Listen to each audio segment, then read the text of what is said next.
And all new at 11, from trauma to treatment. Tonight we go behind the scenes with the well-trained team at ECMC, where seconds can mean the difference between life and death. Motor vehicle crash, head on into a pole, one car. Split second makes all the difference in the world. Vitals 107/76, heart rate of 120.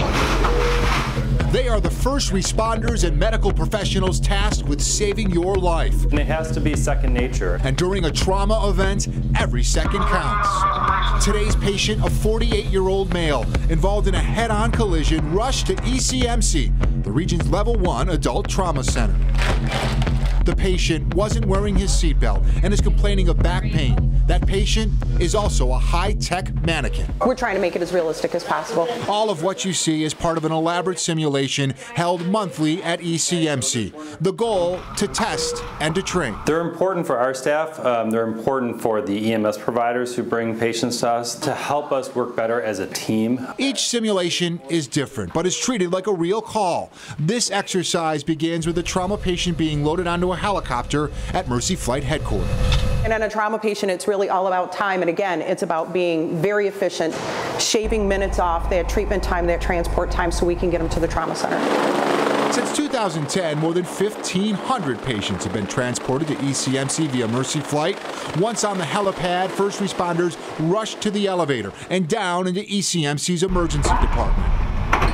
In this case, the patient is taken into one of ECMC's 4 trauma resuscitation rooms, where a large team of providers is ready to get to work, and the urgency is real. It's pretty crowded in the room because there's so many people here taking care of the patient. In 2016, the emergency department at ECMC processed more than 69,000 patients. 2,400 were classified as trauma cases, just like this one. The decision making that goes into what you do, when you do it, what you're going to do next is all very important. The focus of this exercise, this state-of-the-art mannequin. He is extremely realistic. He will bleed, he will sweat, he will blink his eyes. The mannequin has measurable vital signs, testing physicians requiring real-time decisions and analysis. It allows people to perform multiple tests at once. It allows them to actually perform their assessments, get true feedback from the mannequin. It helps to allow the person who's training to feel like it's a real-life experience rather than a classroom.